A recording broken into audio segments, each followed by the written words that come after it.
안녕하세요. BTV 이동진의 파이아키아. 저는 이동진입니다. 한 달에 한 번씩 여러분께 이달의 책, 이달의 최고의 책을 선정해서 소개해드리고 있죠. 이 코너를 하다 보니까 책을 읽을 때도 항상 어떤 책을 여러분께 소개해드릴까를 생각하면서 즐거운 마음으로 책을 고르게 되었는데요. 이번 6월 베스트 책은 바로 이 책입니다. 바로 세계를 움직인 10가지 프레임이라는 책입니다. 수바드라 다스라는 사람이 쓴 책인데요. 수바드라 다스는 영국 유니버시티 칼리지 런던 박물관의 연구원인 사람입니다. 사학자라고 말할 수 있을 것 같은데요. 이 책의 제목이 적절하게 요약하고 있는 것처럼 우리가 굉장히 능숙하게 잘 알고 있는 그런 지금 현재의 세상을 바라보게 만들고 그에 대한 어떤 관념 같은 것을 갖게 만드는 10가지 키워드를 통해서 다시 한번 되짚어보는 그런 시선을 제공하는 책이라고 말할 수 있습니다. 사실 지난 수백 년은 서구 문명이 세계 역사를 주도해온 그런 시대라고 말하는 것이 과언은 아닐 텐데요. 우리가 알고 있는 법체계라든지 또는 정치체계 혹은 다양한 학문들의 어떤 체계라든지 이런 것들까지 사실은 서구 문명이 주도해왔고 서구 문명이 만들어낸 프레임에 따라서 우리가 세상을 보고 또 활용하도록 그렇게 짜여져 있는 것이 사실인 것이죠. 이 책은 거기에 대해서 의문을 가지고 그 근저를 다시 한번 짚어보는 책이라고 말할 수 있을 것 같습니다. 그러니까 이 10가지 프레임이라고 저자가 말하고 있는 그 10가지는 바로 민주주의라든지 시간 같은 개념 혹은 죽음 같은 화두, 경우에 따라서는 법, 문자 이런 것들에 관한 것들을 이 책들이 다루고 있는 것인데요. 이런 다양한 그 화두들, 이런 다양한 어떤 그런 프레임들이 과연 역사적으로 어떻게 형성이 되어 왔는지에 대해서 정밀하게 그것을 검토하고 있는 책이라고 말할 수 있을 것 같습니다. 그러니까 어떻게 생각하면 우리는 이제 서구 문명을 우리 스스로가 이제 체화해서 현대 문명의 상당 부분들을 그런 시각을 따라서 세상을 보고 있어서 너무나 당연하게까지 느껴지는 부분들이 과연 그런가를 되짚는 어떤 측면이 있다고 할 수 있을 텐데요. 이 저자는 영국 사람입니다. 그렇지만 어떤 혈통적으로 이야기한다면 인도계라고 말할 수 있을 것 같은데 이 저자의 어떤 그런 정체성하고도 관련이 되어 있을 텐데 다시 말하면 우리가 당연하게 생각하는 이런 10가지 개념들이 사실은 그 근저에서 서구 중심주의가 이 세계 역사에 어떤 식으로 흑발자국을 남겼는지를 제 식으로 표현을 한다면요. 서구의 제국주의가 남긴 그런 10줄기 흑발자국들을 따라가는 책이다. 제 식으로 표현한다면 그렇게 말씀드릴 수 있을 것 같습니다. 이 책의 특징은 주장이 굉장히 강력하다라는 것입니다. 그리고 경우에 따라서는 우리가 너무 당연해서 익숙하게 생각했던 것들이 과연 그런가? 이면에 이런 것들이 있구나라는 것을 생각하게 만들어주고 무엇보다도 경우에 따라서는 어떤 대목에서는 저 같은 경우에 눈에서 비늘이 벗겨지는 것 같은 그런 어떤 개안의 순간까지도 주게 되는 굉장히 좋은 책이라고 할 수 있을 것 같습니다.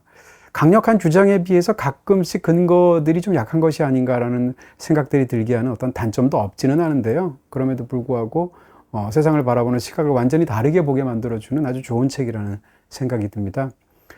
이 책은 이제 서양 문명이라는 것이 워낙 강력한 그 인류사에서의 브랜드라는 것이죠. 그런데 워낙 강력한 브랜드다 보니까 홍보도 강력하게 되고 우리는 당연하게 받아들이게 되지만 이런 홍보하는 내용하고 실제 그 제품이 과연 같은 것인가를 한번 짚어보는 그런 방식의 서술 방향을 갖고 있습니다. 또 한 가지 재밌는 것은 저자 스스로가 개인적으로 겪은 일들을 중간중간 넣고 있다는 것인데요. 예를 들어서 이 런던 박물관에 처음 그 연구원으로 갔을 때 본인이 굉장히 충격을 받았던 어떤 물건들에 관한 이야기를 하면서 서구 문명의 근간을 이루는 과학 정신에 대해서 의문을 제기한다거나 아니면 본인의 그 가족사에서 이제 가족력이라고 할 수 있을 것 같은 굉장히 심장이 안 좋은 쪽의 가문이라고 하는데 그걸 통해서 어떤 죽음에 관한 이야기를 연결시킨다거나 이런 방식으로 본인의 이야기를 굉장히 적극적으로 집어넣고 있습니다. 그런 측면에서 개인적인 부분과 어떤 거시적인 관을 제대로 제공하는 부분이 잘 섞여져 있는 아주 잘 쓴 책이다. 이렇게 정리할 수 있을 것 같습니다. 이 책에 있는 10가지 프레임들이 전부 다 여러분께 설명드릴 수는 없을 것 같고요. 그래서 그 중에서 가장 중요하다고 볼 수 있고 또 제가 가장 강력하게 읽었던 어떤 깊은 인상을 받았던 3가지 프레임에 관해서 여러분께 집중적으로 설명을 드리도록 하겠습니다. 첫 번째는 이 책에서 다루고 있는 것은 바로 과학입니다. 그러니까 과학 정신이라는 것이 어떤 근대 정신의 어떤 핵심적인 부분이 있을 것이고 서양 문명이 그토록 강력했던 어떤 근저를 이루었던 것이 바로 이 과학이라는 틀 때문일 텐데 과학이라는 것은 결코 진공 상태에서 만들어지는 것은 아니라는 것이죠. 그러니까 과학이 어떻게 오용되어 있는지를 그것이 서양 문명에서 어떻게 작동했는지를 이 책이 지적한다는 부분을 제일 먼저 말씀드리고 싶습니다. 이 책의 이런 시작은 어떤 얘기가 나오게 되냐면 저자가 처음에 이 유니버시티 칼리지 런던 박물관 연구원으로 부임하면서 거기서 처음 발견하게 된 어떤 물건에 대해서 굉장히 쇼킹하게 놀랐던 그런 순간을 이야기하고 있습니다. 그것은 바로 저장고에 있었던 어떤 물건인데, 이 철제 케이스 안을 열어보게 되면 인간의 머리카락이 색깔별로 쫙 분류가 되어서 한데 모여져 있는, 어떻게 보면 하모니카 통 속에 들어가 있는 어떤 빛처럼 되어 있는 그런 보물을 보면서 굉장히 놀랐다는 거죠. 이건 뭔가 하면 20세기 초반에 이제 독일 학자인 우생학자라고 말할 수 있을 것 같은 오이겐 피셔라는 사람이 만든 물건이라는 건데요. 이 속에 있는 들어가는 이 다양한 색깔들로 이 그라데이션을 이루면서 만들어진 이 머리카락들이 어떻게 채집된 건가 하면 바로 아프리카 나미비아에서 채집된 거라는 거죠. 20세기 초반에 아프리카 나미비아 지역은 이제 독일의 식민지였다는 것인데요. 거기서 유럽인들과 혹은 그 나미비아에 살고 있는 그 흑인들 사이에서의 서로 이제 혼혈로 태어나는 그 아이들의 머리카락들을 채집한 거라고 합니다. 어떤 다양한 그런 혈통에 따라서 굉장히 곱슬머리부터 직모까지, 그리고 또 색깔이 굉장히 옅은 금발부터 아주 짙은 갈색과 혹은 흑발까지 이렇게 쫙 머리카락을 모아둔 건데요. 이걸 통해서 인종을 분류하는 어떤 하나의 체계를 삼았다는 것이죠. 근데 이것을 만들 때 이 오이겐 피셔가 이 독일의 우생학 그 연구소의 소장으로 부임을 했었는데, 이게 1927년도에 일이 되게 됩니다. 근데 나치가 집권한 것이 1933년, 1934년 이때지 않습니까? 불과 몇 년 전인데, 이 오이겐 피셔는 이런 어떤 것들을 가지고 인간들을 인종별로 분류함으로 인해서 가장 우수한 인종이라고 할 수 있는 아리안 인종, 그들이 생각하기에, 혹은 가장 열등한 그런 아프리카 인종들을 순서대로 배열을 했던 것이죠. 이런 어떤 우생학이라는 것은 과학의 탈을 쓰고 있었다는 것이고요. 그 당시에는 그것이 과학이라는 것을 믿어 의심치 않았다는 것인데, 이런 어떤 과학적인 관념이라든지 인간을 우수한 존재와 인종과 열등한 인종들로 나누게 하는 어떤 그런 틀 같은 것이 바로 여러분들도 잘 아시는 것처럼 몇 년 뒤에 집권하게 되는 나치의 어떤 그런 과학적인 틀을 이른바 제공하게 되는 것입니다.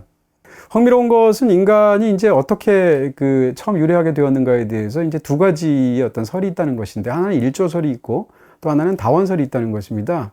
일조설이라는 것은 지금은 인종적으로 서로 다른 어떤 그런 부분들을 보이는 것처럼 보이지만 사실은 기원은 하나다. 다시 말하면 인류는 하나의 기원으로부터 다양한 분파들을 갖게 되었다라는 것이 이제 일조설인 것이고요. 그게 아니라 그렇지 않다. 인종별로 서로 다른 양태를 우리가 갖고 있는데 각각의 인종들은 서로 다른 기원을 가지고 있다라는 것이 다원설인 것입니다. 지금 생각하면 이 다원설이라는 것은 굉장히 어떻게 보면 인종주의적인 생각들을 갖고 있어서 과학에서 받아들여질 수가 없는 생각으로 지금은 치부가 되고 있는 그런 견해인데요. 근데 이게 18세기만 하더라도 이런 다원설을 지지하는 과학자들이 굉장히 많았다는 것입니다. 그러니까 우리가 오늘날 인종이라고 말을 할 때, 인종이라는 것은 사실은 어떤 생물학적으로 고정된 독특한 특성들이 있다. 그리고 거기에는 어떤 그 인종적인 위기가 있다. 라는 견해는 사실은 비과학적인 견해로 배척이 되는 것이 오늘날 과학계에서의 일반적인 생각이죠. 다시 말하면 오늘날 인종이라는 것은 우리는 이제 일반적으로 그렇게 편견을 갖고 있음에도 불구하고 생물학적인 어떤 그런 개념이라기보다는 사회적인 구성물이다. 사회적이고 문화적인 개념이다라는 것이 학문들에서의 설명인 것인데요. 과거에는 그렇지 않았다는 것입니다. 말씀드린 것처럼 이런 인종의 개념에 통해서 굉장히 결정적인 영향을 미치게 된 어떤 그런 근원 같은 걸 생각하게 되면 우리가 이제 또 굉장히 많이 배웠던 18세기에 굉장히 유명한 분류학의 아버지라고 우리가 칭송하는 사람이 있죠. 바로 스웨덴의 분류학자라고 할 수 있는 린네라는 사람이죠. 린네는 이제 자연의 체계라는 책을 통해서 이 분류학이라는 것을 이제 본격적으로 굉장히 거대한 업적을 남긴 사람인데요. 린네는 그러면서 인간조차 분류를 했었다는 것입니다. 린네는 인간을 인종에 따라서 네 가지로 분류를 했는데, 하나는 유럽인이고요. 하나는 아시아인, 그 세 번째는 아메리카인, 그리고 네 번째는 아프리카인, 이렇게 넷으로 나누었다는 것입니다. 이 나누었다는 것 자체도 그렇지만 이 나누면서 각각의 인종의 특성들을 설명하기까지 했었다는 건데요. 그러니까 겉으로 드러났던 어떤 그런 외모적인 특성과 성격적인 특성을 결합시켜서 설명했다는 것입니다. 예를 들어서 유럽인은 굉장히 예민한 존재이면서 법에 따라서 행동하는 존재이고 스스로 통제력이 강한 존재다라고 서술하고 있고요. 그에 비해서 아프리카인들에 대해서는 굉장히 나태하면서 격정적이면서 감정에 따라서 함부로 행동하는 사람들이라고 표현을 하고 있다는 것이죠. 그러니까 애초에 인간들을 분류하면서 어떤 가치를 부여한 것 자체가 18세기 이후에 유럽에서의 기본적인 관념이었다라는 것이고, 여기서 유럽인들은 굉장히 우수한 존재이고 반면에 아프리카인들이나 기타 또 다른 인종들은 열등한 그런 존재인 것으로 치부했다는 것이죠. 이런 백인 우월주의가 이미 18세기부터 굉장히 강력했다는 것을 이 책은 드러내고 있습니다. 그러다가 인류의 역사에서 너무나 중요한 그런 업적이 이제 다윈의 진화론일 것이고, 그것을 담은 어떤 종의 기원이라는 책일 텐데, 이 종의 기원이라는 책의 제목 자체가 사실은 인류의 기원에 관련된 논쟁하고 관련이 있다는 것입니다. 아까 말씀드렸던 그런 일조설, 그리고 또 한 가지는 이제 다원설, 이 양자 사이에서 논쟁에서 다윈은 사실상 종의 기원이라는 책을 저술함으로 인해서 결과적으로 일조설이 옳다라는 것을 지지하는 그런 학자가 되었다라는 것이죠. 그런데 흥미롭게도 이 다윈의 종의 기원이라는 책과 이 다윈의 엄청난 그런 과학적인 업적은 사실 인종주의에다가 어떤 약간의 빌미를 주기도 결과적으로 했다라는 것을 이 책은 지적하고 있습니다. 무슨 얘기인가 하면 어찌됐건 인류라는 하나의 그 종 속에서 인종이라는 또 다른 체계들이 있는 것처럼 설명하고 있다라는 그 기본 전제. 또 한 가지는 허버트 스펜서라는 당대 경제학자가 썼던 개념인 적자 생존이라는 말을 다윈이 채택해서 사용함으로 인해서 마치 이 자연 상태에서 가장 적절한 그런 어울리는 그런 인종이 따로 있고 그렇지 않은 인종이 있는 것처럼 사람들에게 관념을 안기게 되었다. 결과적으로 그런 의미에서의 어떤 그림자가 있다는 것을 이 책이 지적하고 있습니다. 만약 적자 생존이라는 것을 적극적으로 밀고 나간다면 자연에 적합한 굉장히 우수한 인종들이 따로 있고 열등한 존재가 따로 있다고 만약에 가정하는 어떤 생각까지 나아가게 된다면 당연히도 적절하고도 우수한 인종들이 살아남아야 하고 그렇지 않은 인종들은 도태되어야 한다는 생각 쪽으로 옮아가는 것은 굉장히 쉬운 일이겠죠. 그렇게 해서 태동한 것이 바로 우생학인데요. 아이러니하게도 이 찰스 다윈의 사촌이기도 한 프랜시스 골턴이라는 19세기에 굉장히 유명한 학자가 있습니다. 19세기에는 굉장히 유명했는데 오늘날은 이제 그 이름들을 사람들이 거론을 잘 안 하죠. 왜냐하면 우생학 자체가 오늘날은 굉장히 비과학적인 그리고 인종주의적인 인종차별적인 그런 학문이라고 배척되고 있기 때문이죠. 어쨌건 이 프랜시스 골턴은 이제 우생학의 아버지라고 말할 수 있는 사람일 것 같은데요. 프랜시스 골턴은 이제 찰스 다윈의 사촌이었습니다. 근데 찰스 다윈이 증명한 것처럼 이것을 한번 인간에게도 한번 적용해 보면 어떨까라는 혁신적인 생각을 하게 됐다는 거죠. 혁신적이면서도 굉장히 재앙적인 생각이었다는 건데 그것은 인간을 다윈이 증명한 것과 같은 방식으로 잘 교배해서 결과물을 내보면 어떨까라는 생각인 것이죠. 그게 바로 우생학이라는 것인데요. 그러니까 자연 상태에 훨씬 더 적절한 좋은 그런 유전자를 갖고 있고 좋은 혈통을 갖고 있는 인간들을 사이에서 보다 더 많은 그런 인류가 탄생하게 하고 그 반대는 오히려 제어를 해야 된다라는 생각인 것이죠. 이 생각이 그대로 적용된 것이 가장 재앙으로 인류사에 남은 것이 바로 나치일 텐데요. 이런 그런 어떤 과학적인 생각, 그러니까 나치는 타고난 어떤 인간의 광기와 악마적인 생각만으로 만들어낸 것처럼 보이지만 사실은 나치 입장에서는 굉장히 그 스스로는 과학이라고 믿었던 어떤 이런 우생학적인 견해에 상당 부분 토대했다는 것입니다. 물론 이제 최악의 결과물은 당연히 홀로코스트일 텐데요. 홀로코스트 이전에도 이미 1939년도에 나치는 장애인 아이를 살해할 수 있는 것을 그것을 적법한 것으로 법제화한 그런 정권이었습니다. 이런 부분들도 이 책에서 드러나고 있어서 뭐 흑인이라든지 혹은 열등하다고 믿었던 그 당시에는 동성애자라든지 장애인이라든지 집시라든지 무엇보다도 유대인들을 죽일 수 있었던 그런 사상적인 혹은 과학적인 근거를 나치는 바로 이런 곳에서 찾았었던 것이죠. 나치뿐만이 아니라 20세기 초반에 미국에서도 사실은 불법적인 방식으로 본인이 원치 않아도 장애인들을 불임 시술을 시키기도 한 사례들이 있었지 않습니까? 이런 측면에서 이런 것들이 과학의 탈을 쓰고 인류사에 작용했던 어떤 비극적인 참극이었다라는 이야기를 이 책은 적시하고 있는 것이죠. 그렇게 보면 노예제도 마찬가지일 것입니다. 노예제라는 불과 200년 전에 있었던 그런 일들이 어떻게 가능했는가를 생각해 보면 당시에 어떤 그런 인종주의적인 생각, 심지어는 과학적인 어떤 그런 분류법이나 관찰이나 혹은 증거에 따라서 뒷받침을 받는다고 생각했던 것은 뭔가 하면 아프리카의 흑인들은 굉장히 열등한 존재라는 것이죠. 힘은 필요 이상으로 세고 반면에 지능은 굉장히 낮은 그런 인종이기 때문에 이들은 노예로서 굉장히 적합한 인종이라는 것이죠. 반면에 유럽인들은 스스로의 통제력이 강하고 지능이 뛰어나기 때문에 그들을 부릴 수 있는 존재라는 어떤 그런 과학적인 근거, 유사과학이지만 근거가 제시되었다는 것이죠. 바로 그렇기 때문에 노예제를 그런 거리낌 없이 다른 사람들을 불법적인 방식으로 그렇게 강제 무임 노동을 시키는 것이 가능했던 것은 그 사상적인 배경 속에 바로 이런 과학적인 토대가 있었다라는 것을 이 책은 지적하고 있습니다.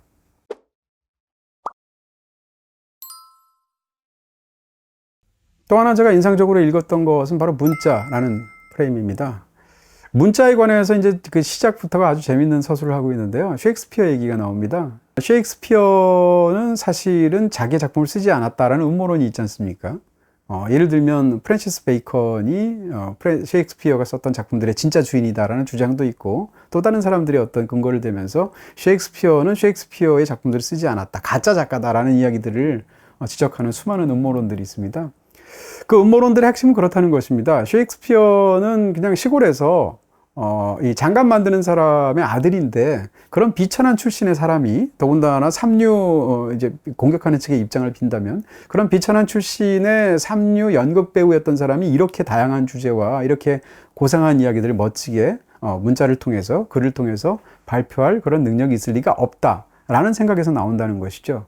이런 생각 자체가 어떻게 보면 혈통이라든지 지능이라는 것에 대한 인간의 편견을 굉장히 드러내는 것이다라는 이야기로 시작하게 되는 것인데요. 이런 문자 항목에 있어서 서구인들은 문자에서 어떤 그런 근대에서 발달 단계가 있다고 생각한다는 거죠. 그러니까 말하자면 이제 그림 문자, 예를 들면 뭐 중국어라든지 아니면 고대의 어떤 상형 문자라든지 이런 것들이요. 그림 문자라고 지칭할 수 있는 문자들은 그 후에 나오는 훨씬 더 정교하면서도 발달한 문자, 바로 표음 문자죠. 서구의 어떤 알파벳의 어떤 토대안 같은 그런 언어들일 텐데, 이렇게 보았을 때 상대적으로 훨씬 더 발달한 단계에 있고 훨씬 더 복잡한 것이 표음 문자다라는 생각을 서구인들은 가져왔다는 것이죠. 근데 이런 그 편견들을 갖고 있고 생각을 갖고 있었기 때문에 예를 들어서 이제 이집트에서 상형 문자를 발견했을 때도 이집트 상형 문자를 이 유럽인들이 해독하는데 시간이 필요 이상으로 너무 오래 걸렸다는 것입니다. 왜 그랬을까라는 것인데, 상형 문자는 훨씬 더 단순한 문자라고 그들이 가정했기 때문이라는 것입니다. 그러니까 이집트 사람들이 만들어 놨던 훨씬 더 원시적인 단계의 상형 문자는 굉장히 단순한 것이기 때문에 그렇게 복잡한 어떤 체계를 가질 리가 없다라고 가정했기 때문에 상형 문자를 해독을 못했다는 것인데요.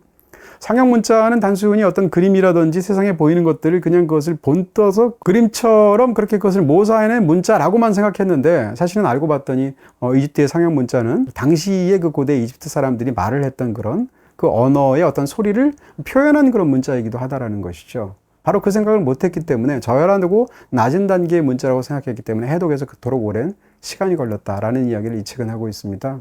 마찬가지 사례를 통해서 굉장히 이 책에서 제가 인상 깊게 본 것은 바로 잉카 제국의 언어 체계에 관한, 기록 체계에 관한 이야기입니다. 그것은 키푸라는 것인데요. 우리가 이제 잉카 제국이 어떻게 멸망했는지에 대해서는 굉장히 흥미롭고도 역설적이고도 너무나 어처구니가 없는 사건이기 때문에 굉장히 상대적으로 잘 알고 있습니다. 그러니까 16세기에 피사로가 이제 잉카 제국을 멸망시키게 되는 유명한 이야기가 있는데, 당시에 잉카 제국을 멸망하게 만들었던 스페인 그 병사들의 숫자는 딱 168명이었습니다. 200명도 안 되는 군사가 그런 대제국을 어떻게 멸망시켰을까에 관한 수많은 분석들과 이야기들이 사실은 내려오죠. 근데 거기에 대해서 가장 일반적인 서양에서의 생각은 무엇인가 하면, 그것은 스페인이라는 문명이 결국 200명도 안 되는 사람을 통해서 그 거대한 제국을 멸망시킬 수 있을 만큼 뛰어났기 때문에 서구 문명이 라고 생각한다는 것이죠. 문명이 그렇게 뛰어나고 또 백인들이 그만큼 훨씬 더 우수한 인종이기 때문에 저열한 상태에 있는 문명이나 저열한 어떤 것들을 타고난 사람들을 쉽게 정복할 수 있었다라는 것이 서구인들의 통념이었다는 거죠. 근데 과연 그랬을까에 대해서 이 책은 이의를 제기하고 있습니다. 예를 들어서 잉카 제국이 멸망당하기 직전에 잉카 제국은 상대적으로 신생 제국이었습니다. 탄생한 지가 한 세기 한 반 정도밖에 되지 않은 신생 제국이었고, 그리고 잉카 제국이 피사로와 만났을 때 그 당시를 기준으로 얘기한다면 16세기 잉카 제국은 전 세계를 통틀어서 제국 중에서 가장 넓은 영토를 차지하고 있는 당시의 제국이었다는 거죠. 그리고 잉카 제국의 그 정치 체계는 굉장히 복잡하고 중앙 집권적이었었고요. 그리고 경제 체계도 굉장히 복잡해서 이 제국에서 나는 산물들을 중앙 정부가 제대로 통제하면서 분배하는 그런 형식을 띠고 있었다는 것이죠. 그리고 무엇보다도 남아있는 잉카 제국의 당대의 그 건축물들을 보면 정교하기가 이를 데가 없죠. 피사로의 사촌이 남겨있는 기록에 그런 것이 있다는 겁니다. 잉카 제국에서 발견한 건축물들을 보게 되면 돌과 돌을 이렇게 맞닿아서 지었는데 그 사이로는 바늘 하나 찔러 넣을 수 없을 만큼 정교하게 서로가 이 아구가 맞물려 있다라는 얘기를 바로 피사로 사촌이 남긴 기록에서 우리가 확인할 수 있다는 것인데요.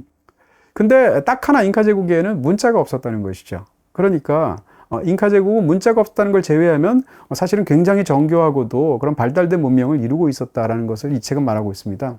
흥미로운 것은 거기서 한 가지를 더 나아가서 과연 문자 체계가 없었을까? 라는 것을 이 책이 제안하고 있다는 것입니다.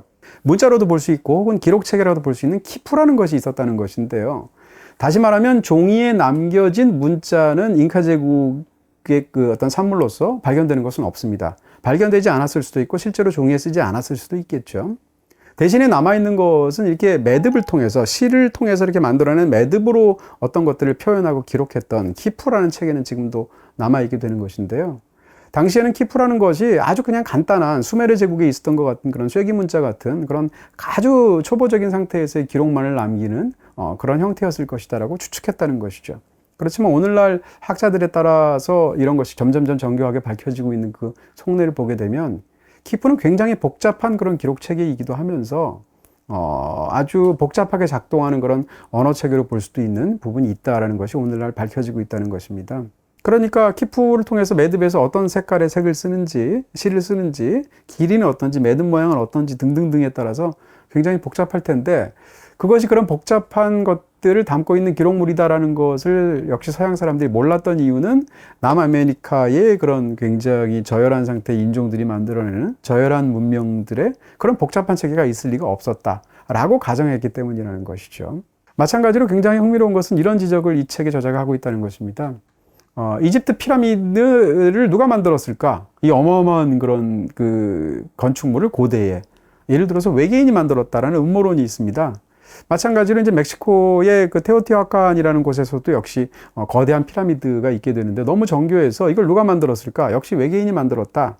페루에 거대한 신전이 있다. 누가 만들었을까? 외계인이 만들었다. 이런 어떤 음모론들이 있다는 거죠. 물론 굉장히 이제 우스운 생각들로 우리는 치부하고 있지만 그런 음모론이 있다는 것은 사실일 거라는 거죠. 반면에 그리스 아테네에 있는 파르테논을 누가 만들었을까? 외계인이 만들었다라는 음모론은 없다는 겁니다. 로마의 콜로세움을 누가 만들었을까? 외계인이 만들었다라는 음모론도 역시 없습니다.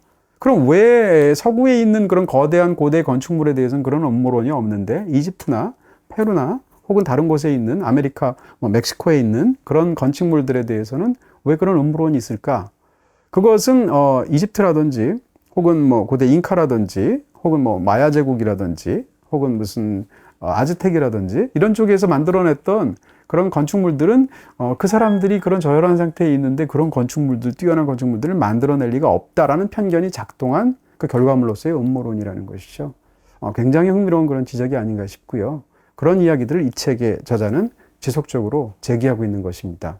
인터넷과 BTV를 가입하면 사은품과 요금 할인 말고 추가로 받는 것 없냐고요? 당연히 있죠. 비다이렉트 샵에서 신규 가입하면 도서 구매 시 무제한 할인. 이만큼 책을 사도 일반 도서는 25%, 전공 도서는 20% 무제한 할인. 자세한 내용은 고정 댓글에 링크를 클릭해주세요. 그리고 또 하나 제가 굉장히 깊게 인상적으로 보았던 것은 바로 이 법에 관한 프레임입니다. 우리가 이제 그 법의 정신이란 걸 생각할 때 어떤 여신을 떠올리게 되죠. 실제로 법원 건물에도 그런 여신들 상을 만들기도 하고 디케 여신을 우리가 떠올릴 수 있을 텐데 정의의 여신이라고 할 수 있는 이 디케 여신은 어떻게 되어 있냐면 젊은 여성으로 형상화되어 있고 한 손에는 저울 같은 걸 들고 있죠. 경우에 따라서는 다른 손에 검을 들고 있기도 하고요.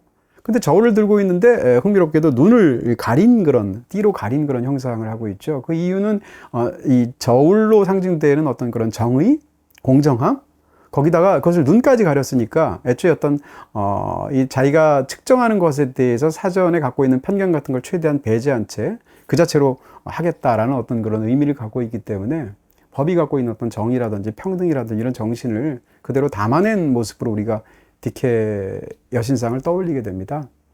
근데 이 책은 거기로부터 이런 질문들을 하고 있는 것입니다. 그렇다면 과연 어떤 법적인 정의, 법으로 대변되는 어떤 정의가 있다고 했을 때 그런 법적인 정의에서의 그 정의를 정하는 것은 과연 누구일 것인가 라는 이야기죠. 이 책 저자에 따르면 그런 법적인 정의를 정했던 사람들은 결국은 최근에 몇백 년으로 본다면 통치자인 식민주의자라는 것이고요. 게임에서 이긴 승리자이고 권력자라는 것이죠.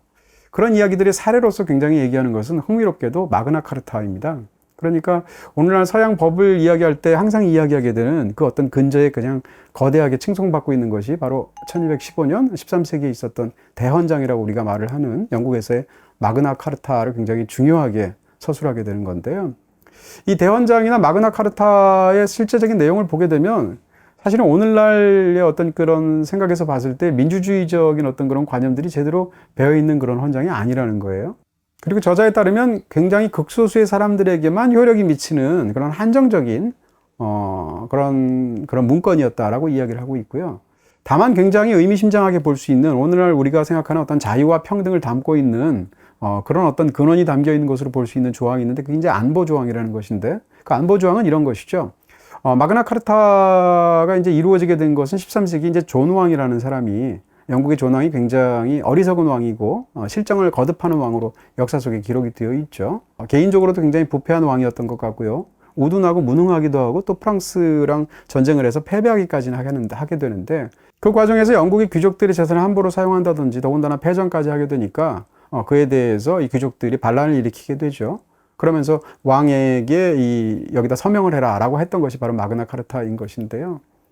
근데 이 대헌장의 안보 조항이라고 이제 되어 있는 부분은 왕의 어떤 그 권력을 제한하는 내용들이 담겨 있죠. 그러니까 왕이 자기가 어떤 행동을 했을 때 그 행동을 법적으로 책임져야 한다라는 것이 규정되어 있는 것이 바로 이 안보 조항이라는 것인데요. 이 생각을 조금 더 나아가게 만들면 결국은 왕조차도 법의 어떤 그 규정을 받아야 되기 때문에 법 앞에서 만인이 평등하다라고 우리가 오늘날 생각하게 되는 그런 관념의 원초적인 형태가 바로 이 대헌장에 있다라고 주장되는 것이죠. 근데 이 대헌장은 이후로 이제 몇 년간에 걸쳐서 다음 왕인 헨리 3세까지 여러 번에 걸쳐서 이제 개정판이 쉽게 얘기하면 나오게 되는 건데 이런 그 대헌장의 역사에서 이 안보 조항이 지켜진 것은 처음 서명되고 나서 불과 몇 주 뒤 정도까지밖에 없다는 거죠. 그러니까 사실상 이 조항은 유명무실했었다는 것이고요. 그럼에도 불구하고 오늘날 이 대헌장은 이제 서구의 그 법의 역사에서 굉장히 중요한 위치를 차지하는 것처럼 서술이 되고 있다는 것입니다.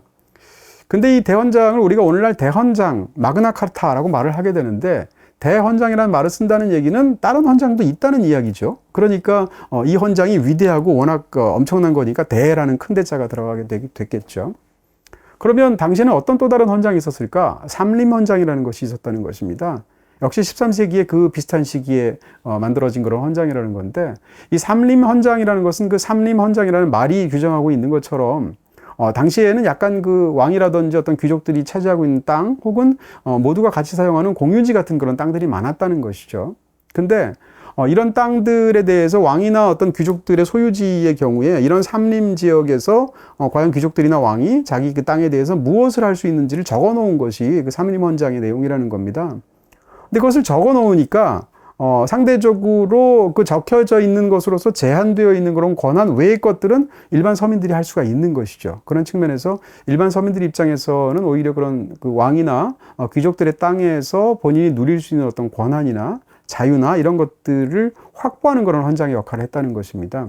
예를 들어서 성 미카엘 축일로부터 시작해서 성 마르틴 축일까지의 그 기간 동안에는 왕의 어떤 그런 그 삼림이라고 할지라도 왕의 영지라고 할지라도 양들을 데려가서 거기다 방목시켜서 풀들을 먹일 수 있었다는 겁니다. 그런 식으로 시기적으로 보장을 해준다는 것인데요. 이런 방식을 통해서 삼림헌장을 통해서 서민들은 어떤 그런 지역에서의 어떤 자신의 경제적인 권리를 누릴 수 있는 것을 이 헌장이 지지해 주게 되었다는 거죠. 한동안은 이 삼림헌장이 지켜졌다는 건데요. 근데 세월이 지나게 되면서 우리가 이제 영국의 어떤 그 토지의 어떤 근대 소유권을 이야기할 때 꼭 이야기하는 것이 인클로저 운동이지 않습니까? 인클로저라는 것은 둘러싼다는 이야기인 건데, 그러니까 근대적인 토지의 어떤 소유권 개념이 생겨나게 되면서 이 귀족들이 자기의 땅에 함부로 그 재산권을 침범받지 않도록 혹은 서로 사이 어떤 재산권이 모호한 그런 땅의 근처에다가 울타리를 치는 거죠. 여긴 내 땅, 그러니까 들어오지 마. 하게 되는 것이 이제 인클로저 운동인 건데요. 이렇게 인클로저 운동을 통해서 자기의 땅을 이 경계를 명확하게 하게 되니까 그 이전까지는 그 땅 안에서 경제적인 활동을 할 수 있었던 서민들이 먹고 살 길이 막막해지게 되죠. 그래서 농지들을 버리고 혹은 목축지를 버리고 그곳을 떠나서 도시로 가서 비참한 임금 노동자의 신세로 전락하게 되는 일들이 이 경제사에서 서술이 되게 됩니다. 근데 이런 그 삼림헌장이 점점점 지켜지지 않게 되고 인클로저에 따른 인클로저 관련된 어떤 법령들이 17세기부터 19세기까지 집중적으로 이제 법안이 새로 제정이 되게 된다는 건데 그 법안을 누가 만들었을까? 국회의원들이 만들었겠죠. 말하자면. 그럼 국회의원들은 누굴까? 바로 땅 주인들이었다는 거죠. 그러니까 법을 제정하는 사람들이 땅에 관한 이권들을 소유하고 있는 사람들이기 때문에 이 모든 일이 벌어지게 되고 결국은 이런 법의 정의로부터 수많은 사람들은 소외가 되어서 특히 산업혁명 이후에 비참한 신세로 전락하게 되는 어떤 그런 상황이 함께 펼쳐지게 되는 거죠. 그런 점에서 이 책은 의미심장하게 이런 말을 합니다. 한 나라의 법적 정의의 수준은 어떻게 할 수 있을까? 그것은 바로 그 나라의 국회의원들의 수준에만 딱 맞을 정도로만 허용될 뿐이다라는 이야기를 하고 있을 텐데 이것은 오늘날에도 그대로 적용되는 사실이라고 말할 수 있겠죠. 또 한 가지 법과 관련된 인상적인 서술 중에 하나는 바로 체로키족에 관한 것입니다. 아메리카 원주민인 바로 그 체로키족인데요. 우리가 아메리카 원주민들이 본인들의 땅이었던 곳에서 결국은 이 서구인들에 의해서 백인들에 의해서 축출이 되고 비참한 신세로 전락하게 되고 이런 것이 과연 어떻게 가능했을까를 이야기하게 될 때 서구인들은 문명 국가들인데 그리고 문명인들인데 그에 비해서 아메리카 원주민들은 그런 문명을 받아들이려고 하지 않았던 굉장히 원시 상태에 머물러 있었기 때문에 결국은 축출되고 도태될 수밖에 없었다라는 관념들을 서구인들이 갖게 된다는 거죠. 근데 이것은 오해다 그리고 편견이다라는 것이 저자의 주장입니다.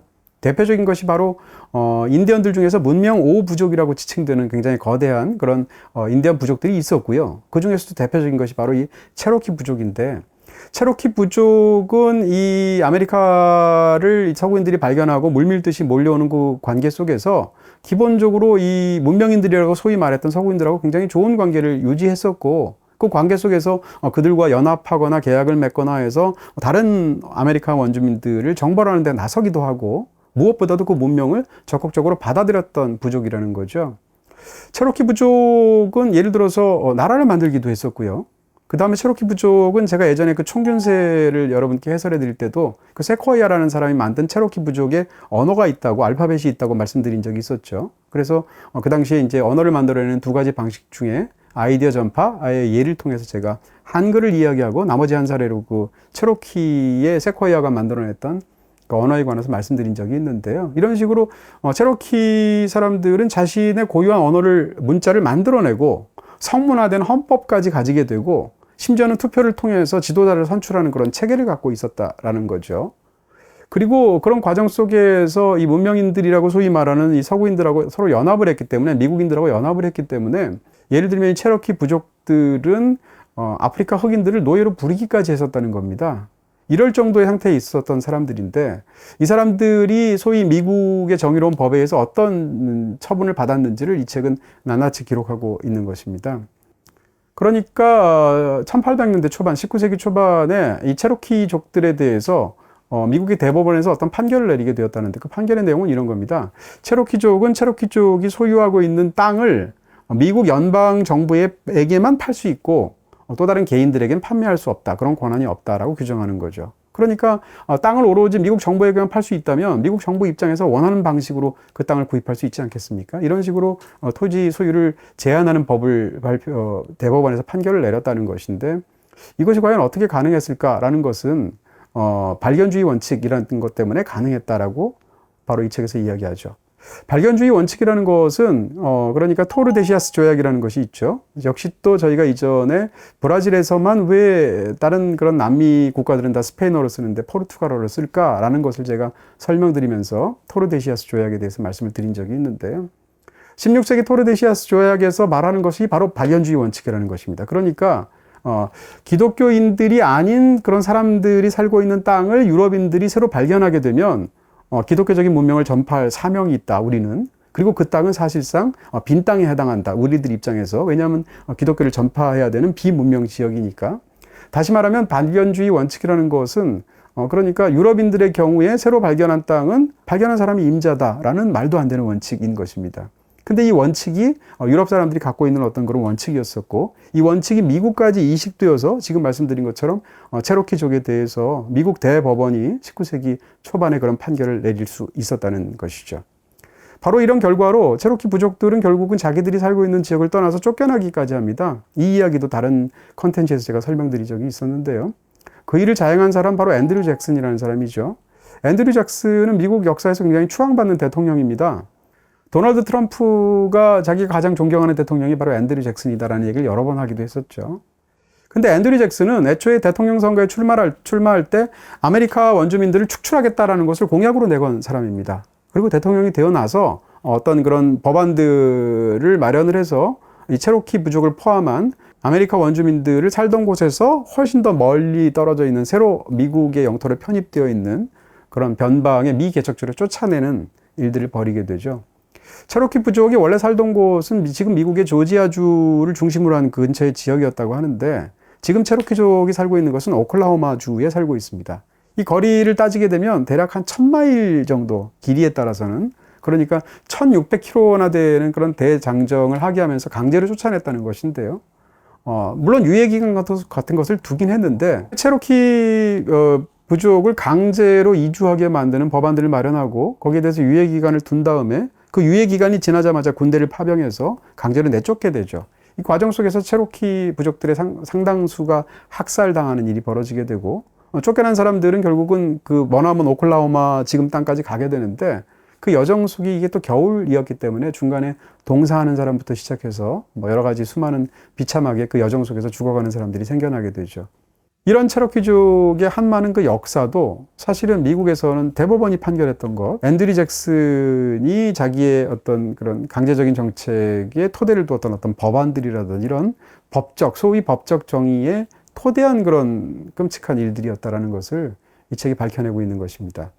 네, 이런 방식으로 이 책은 특히 책의 후반부에서 뭐 시간에 관한 이야기, 공동선에 관한 이야기, 혹은 죽음에 관한 이야기들까지 확장해 가면서 10가지 프레임을 통해서 우리가 새롭게 이 모든 일들을 보게 만드는 그런 시선을 제공하고 있는 그런 굉장히 귀한 책이다. 이렇게 말씀드릴 수 있겠습니다.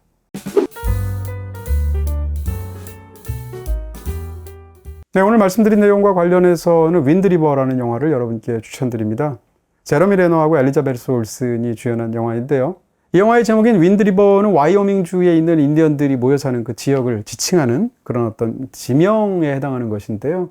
이 지명에서 알 수 있듯이 그 영화 속에서 현재 인디언들이 얼마나 굉장히 척박하고도 비참한 환경 속에서 굉장히 좌절스러운 삶을 살아나가는지를 집중적으로 탐구한 작품이라고 할 수 있고요. 무엇보다도 이 영화의 장르는 스릴러인데 스릴러로서도 대중적인 재미를 잘 갖고 있는 그런 잘 만든 영화이기도 합니다. BTV에서 보실 수 있습니다. 영상 재밌게 보셨나요? 여기 클릭하시면 제작에 큰 도움이 됩니다. 안녕!